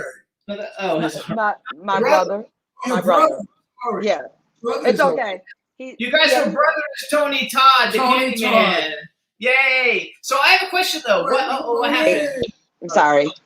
Oh, she got closer. So I have a question. What is the THA? What is the original Gata? What does Gata mean? I'm stupid. Well, Gata is Spanish for cat. Oh, So Italian and too. the original Gata was taken at the time, so I trademarked the true original Gata. That's why I use like the whole title because I paid all of that money to Have it. yes. Yeah, so I better use it, right? I love cats. As you know, I've talked to you about this before. I'm a huge cat lover. I have tattoos of like leopard print and everything. So cats mean a lot to me, and I feel like having cats actually saved my life earlier on in my life. So I kind of dedicate my worship them like vast, you know. Tell us the story. How come? Well, I had a rough childhood growing up, and a cat followed me home one time. I was in elementary school, and I mean, it followed me into the building, onto the elevator, and I just kept talking to it. And oddly enough, it reminded me of Michael Jackson because it was black and white. And I'm not even going to get into that, but it truly reminded me of Michael Jackson. So I asked if I can keep the cat, and I was told that I could, even though she didn't like cats. And that cat kind of became my lifeline. I didn't have friends. I didn't have people that I could talk to. I just basically communicated with that cat, and it was like I don't know, a love grew of felines since then, and it's almost like I communicate with them. I really feel close to cats. I mean, I love dogs too, but I'm really a cat person. You have So, cats? so tell me, why do you think you had no one to talk to, friends or anything? Well, I didn't. Well, growing up, I was a very different person. You won't believe this, but I've always felt like I was an ugly duckling who became a swan. You know, I was very awkward. I was like, you know, the straight A student, the teacher's pet, and just nobody wanted to talk to me. And my mother did not treat me well. And so, you know, I ended up living with my grandmother, who it was the best. My grandmother and my great grandmother, they were the best people ever, period. But when I lived with her, it was just kind of rough for me. And I just communicated with cats, you know. This sounds like our very good friend Lily McLeod. You know who Lily McLeod is? I know that name. Singer, Lily McLeod, the singer. She had a similar background to yours, and she became super famous because of her upbringing. And she said, had she had a soft upbringing, she wouldn't be who she is today. Exactly. Exactly. Right, Monique?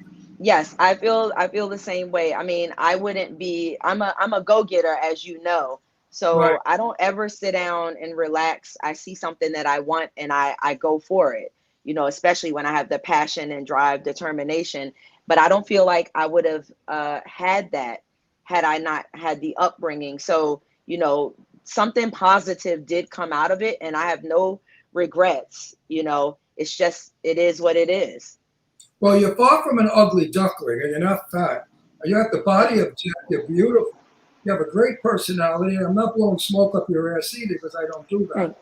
You know me. I know. Yes, yes, you And do. you're one of the most exciting people to be around, because you're full of camp, you're fun, you're intelligent, you're talented.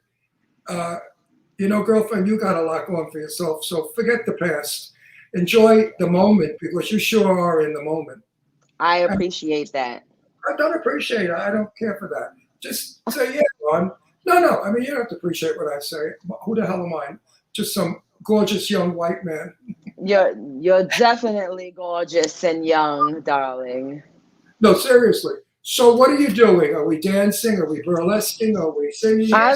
I'm doing a little bit of everything. I finished a movie. Well, I have a few movies that I'm going to be working on, but you know, with the strike and everything, there's just been things have kind of come to a standstill with that.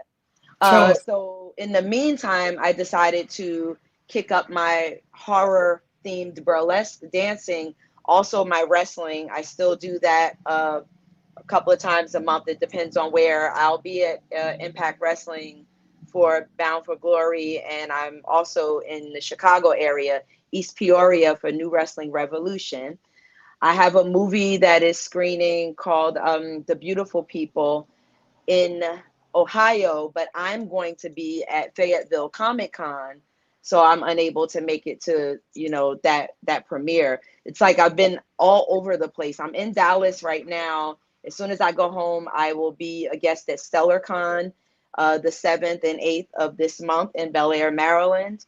I've been doing my convention run heavy because I have so much to promote, you know.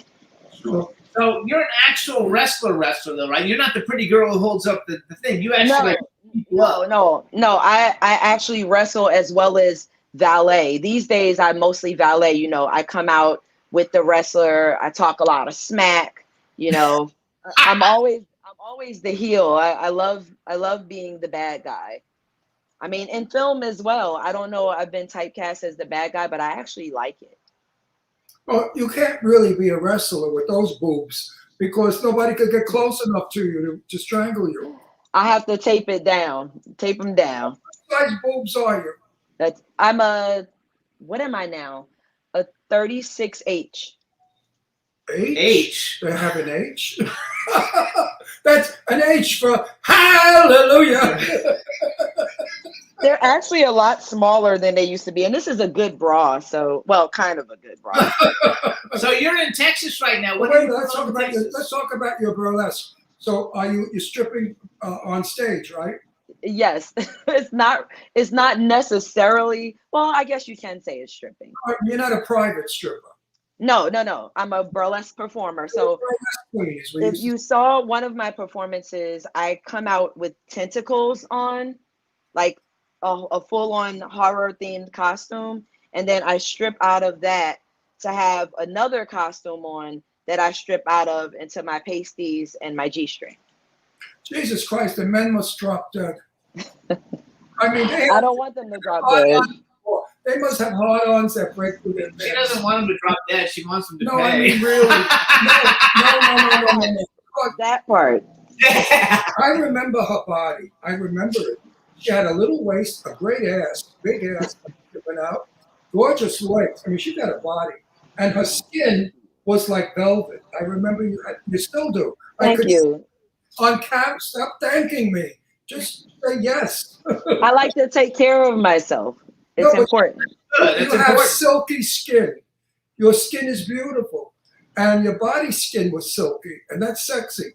What do you eat? Do you eat junk food, McDonald's and shit like that? No, I don't eat McDonald's and shit. I mean, once a year, I'll have McDonald's. I'll have like a fillet of fish and some French fries. Right.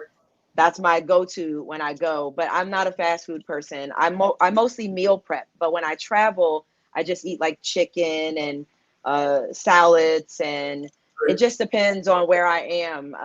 I can't eat broccoli. I love broccoli, but I can't eat broccoli. So I eat spinach and kale and, iron-rich things like that. That's why you have beautiful skin.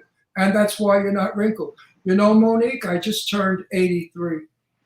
Get the fuck out of here. Oh, can I say fuck? I'm sorry. Yeah, we curse. You know what? And people say to me, people say to me, how do you look so good for 83? Because I don't eat shit. You just look good, period. It's not for 83. You just look good. Yeah, because I take care of myself. Everybody can. That's why I'm sending a message out, by the way, to people that are obese or unhealthy. We have to get America healthy again. Too many people are overweight, unhealthy, and diabetes is almost a #1 killer now. It is. But do you know a lot of people don't realize that a lot of people that have diabetes aren't even overweight. They just eat poorly.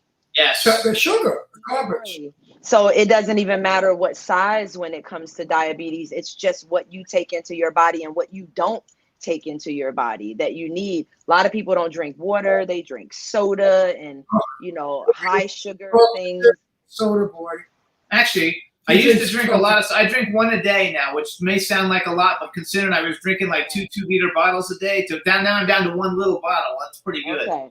Everything else is butter. Everything else is Monique, yeah.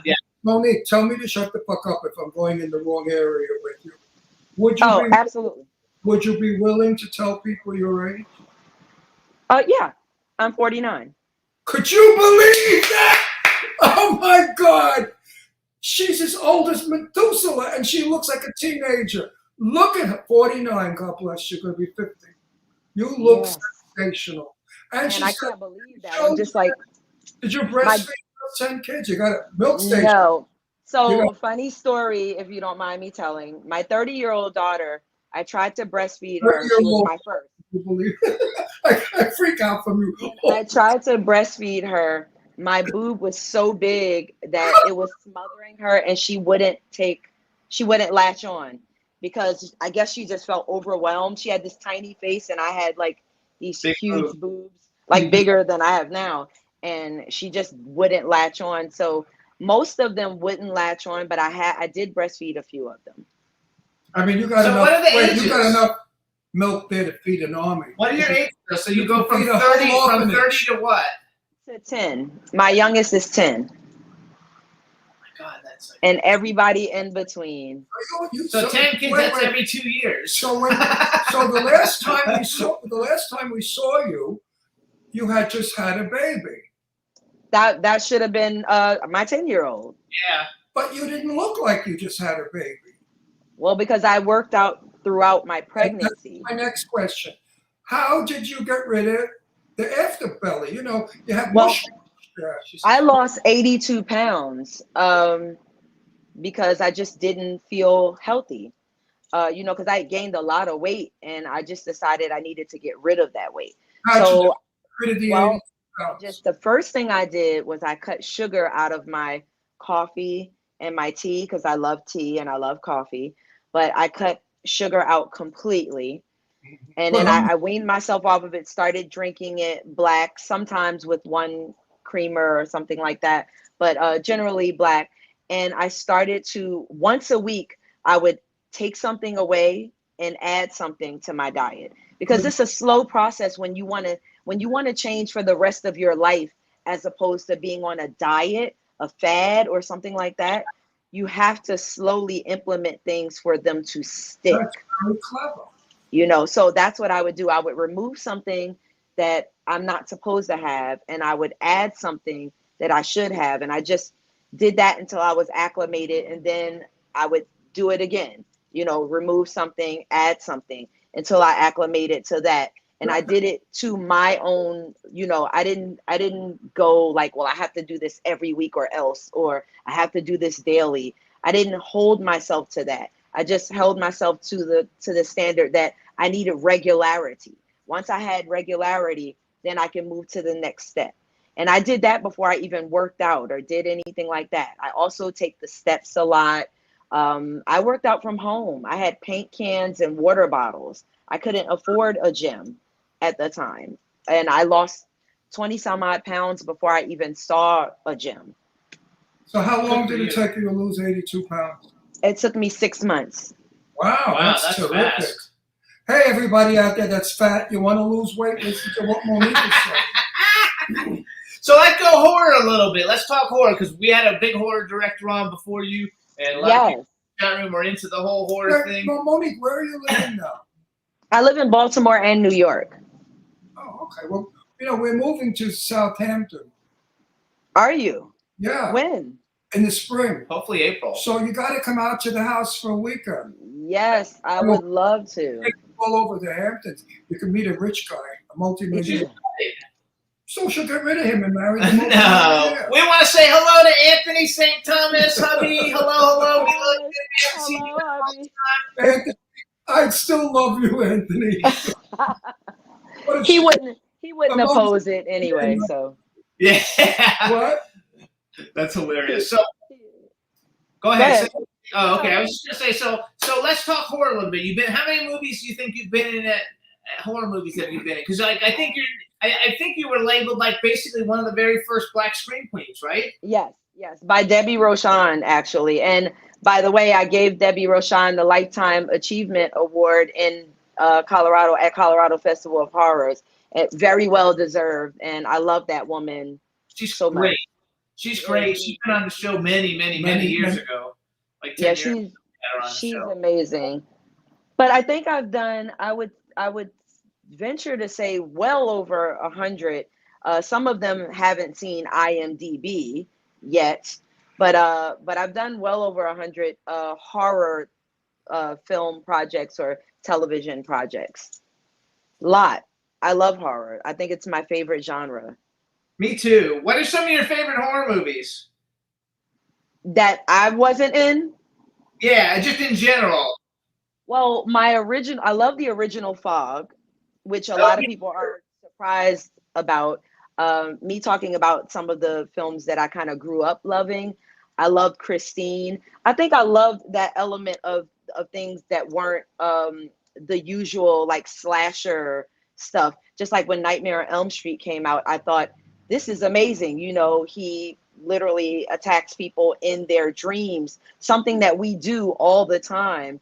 They turned into a horror, and who would think? I mean, you have nightmares, but who would think that like some burned man would come into your dreams and start like fucking killing everybody and everything? It was one of my favorites. Candyman, of course, the original Candyman is one of my favorites. I can't say a lot of horror movies of today necessarily. I'm still kind of a old school. I agree with you. I'm old school too. Like I'm having a heart attack that they remade The Exorcist and it's coming out. I think it looks like shit. I'm happy to announce Jimmy and I went to the red carpet event at Bang Bang Betty. No. Oh, that was a long time ago. Yeah, an all-black cast horror movie. No whiteys, all black. So I don't even know that I know that movie. I don't think that was really considered a horror. It was more of an action. It was about cops and guns. Well, and Bang shit. Bang Betty, and now they're making Bang Bang Betty Yeah, 2, they're having a but premiere it's soon. all black cast. So finally, we've arrived in Hollywood, where white people will go see an all black cast. So thank God for that. That's something. That's definitely something. So they should put. We're going to contact the guy. You should be in Bang Bang Betty because everybody would love to bang bang you. I would love to be in Bang Bang Betty and have everybody think that they could bang bang. Monique, I'm not bullshit. Monique, I'm not bullshitting you. We're going to contact. We're going to contact the writer director, and we're going to give him who you are and what you are. $20 will put you in the movie. I bet, because the girl they had that doesn't light a candle to you. I will take that bet. I will take that bet.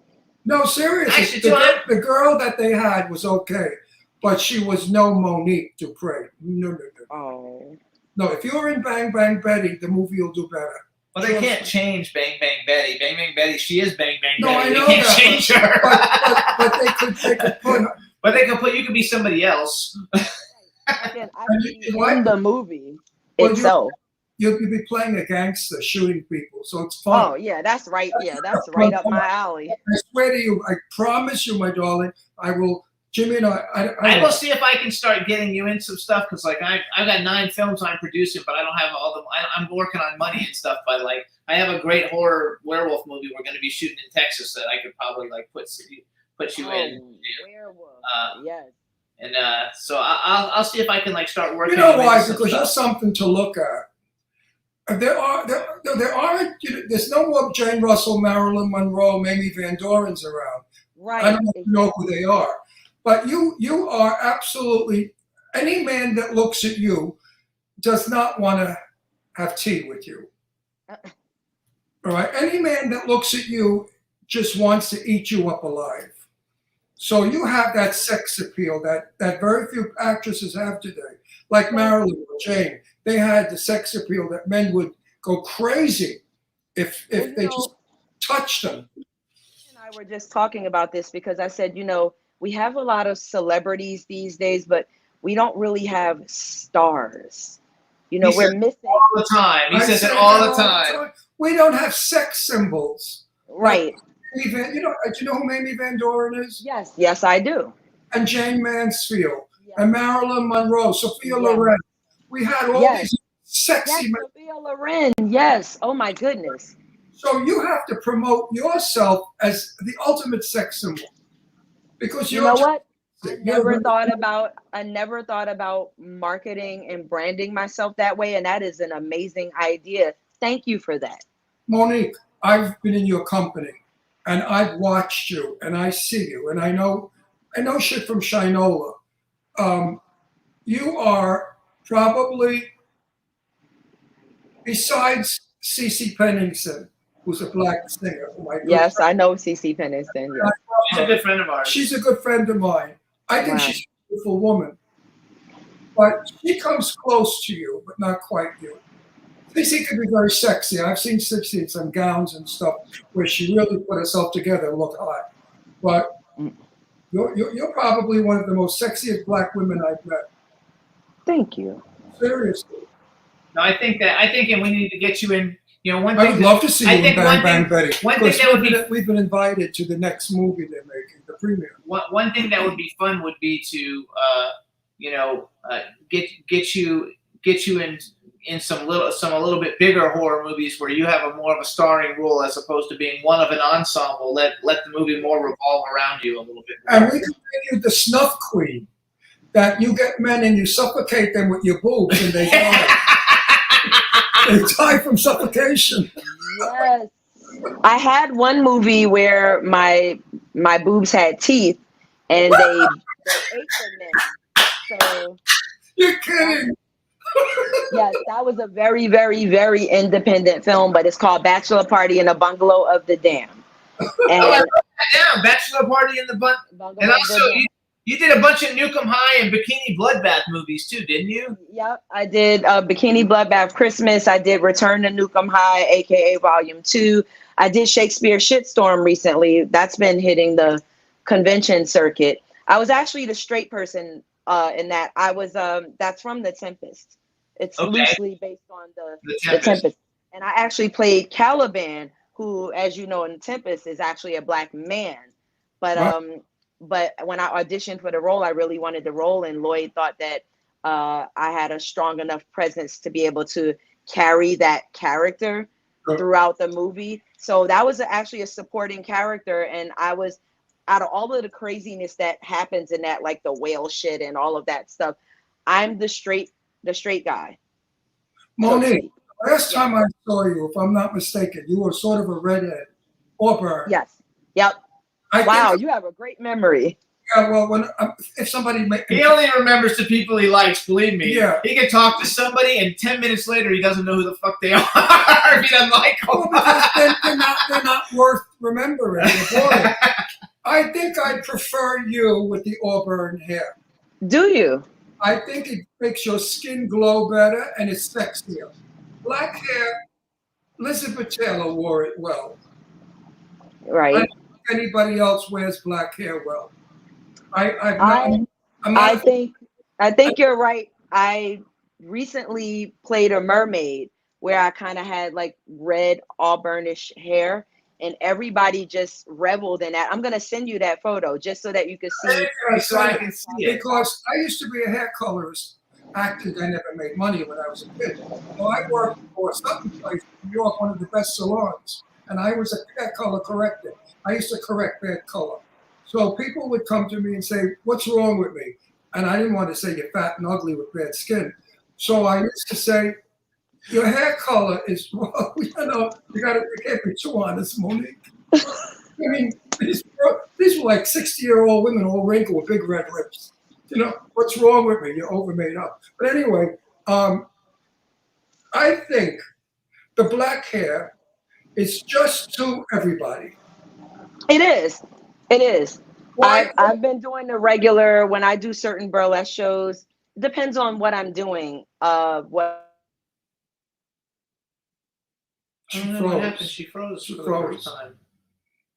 Oh, Monique. Oh, no, you guys, Monique froze. Juan, maybe bring her out and bring her back or something. I'm not sure. To see if we can get her to come back. I don't know what happened to her. Okay, there you go.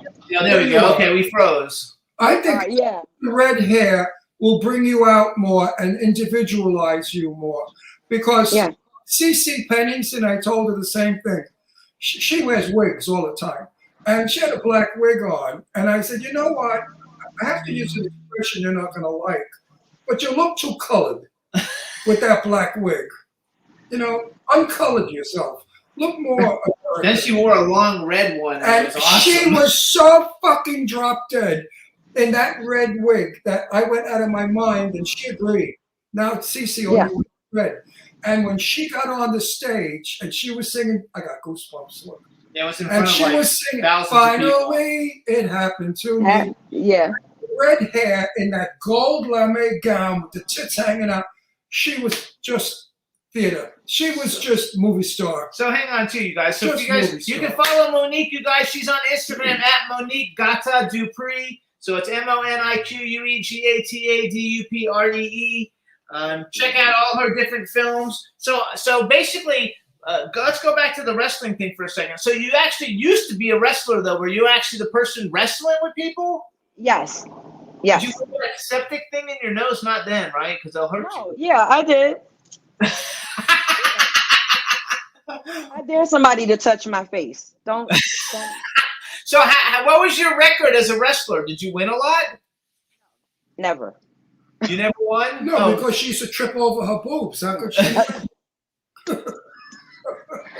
No, I was never the winner. Even being a manager, usually the people that I would manage for wasn't the person that won. My job was to build them up and make them look better in their respective ways, to build up their character.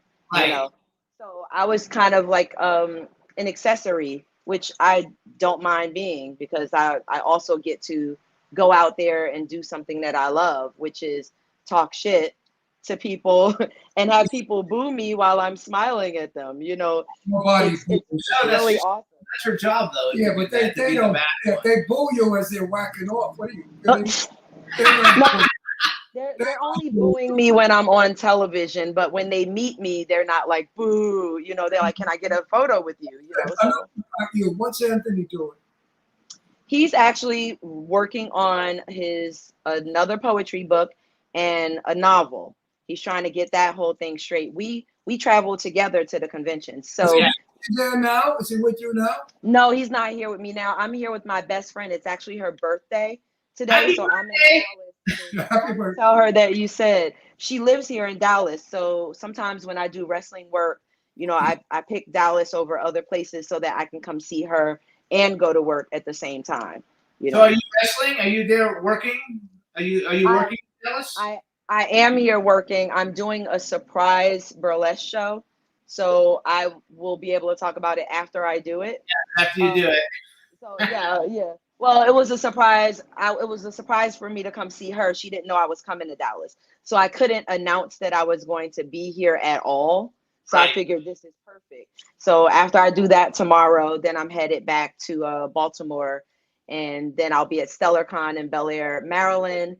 the 7th and 8th, and then I'll be at Fayetteville Comic Con the 14th and 15th with Saint and with our 14-year-old daughter, who's a nationally known artist now. Oh, Yeah, good. really. Nationally known singing artist? No, an artist, she paints. Okay, good for her. Wow. Yeah. Did any of your 10 kids, or any of them following you into entertainment? Well, I have 2 artists. I have a singer. She's trying to get her life together with that. I'm trying to help her with that as well. She has a song that a wrestling company is interested in using for one of their talents. So I hope that works out. Fingers crossed with that. I have a gymnast. They're all over the place, but they're all in some form of entertainment. I love it. And how many girls and how many boys? 6 girls and 4 boys. Wow, what a... My oldest is actually moving to Reykjavik next year. So With her where husband. To Iceland with her husband. the hell is she going to do in Iceland? The Freezing rain. Icelandic? It's cold up there. It's cold in Was Iceland. she crazy? No, she knows. She's Is her been married to him. Is her husband from Iceland? Yes. Oh, that's why. Oh, that makes sense. She's Then. going with her husband. Yeah. All right, so you guys follow Monique on Instagram. Check out all her different great, cool I movies. miss you guys so much, honestly. I do. When we move to New York, Yeah, we're once gonna we're back see in you. New York, we'll be able to see you because we'll go to some of the Yeah. conventions you're going to be at anyway. And I'll be in conventions too, signing. So Or we can always just go out and have a bite to eat or something like that. I have a Oh no, we're gonna go. Oh, Man. We're gonna go clubbing. Are you kidding me? I like that. yes. We're I gonna love go going clubbing. clubbing, go out dancing. All right, everybody, show me Gata Dupree, the T-H-A, the original Gata. Thank you so much. Please give our best to Anthony and the family, and have a great show and a great birthday party, and we'll see you soon. Thanks. Bye. It's okay, Astro. Bye, Monique. Hey, everybody. Thanks so much for tuning in. We had a great show today with Adam Marcus and Monique Dupree. We want to thank everybody for tuning in. Thanks for being in the chat room, all you guys. And hope everybody has a great weekend. We'll see you next week. Bye, everybody. Bye. Sunrise can turn out to be so wrong. Yeah, we in the mix. Yeah, we in the mix. It's another episode. Here we go. The Jimmy Star Show with Ron Russell. Interviewing the hottest, newest, and truest of today's celebrities. Make sure to subscribe so you can get notified weekly. Jimmy Star, he's the king of cool. Ron Russell, he's a gorgeous dude. Chat room is live and you would be a fool not to vibe with us at the Jimmy Star Show with Ron Russell. So come watch it live on W4CY Radio. Miss some past episodes? Download on iTunes. The Jimmy Star Show with Ron Russell. It's the Jimmy Star Show with Ron Russell.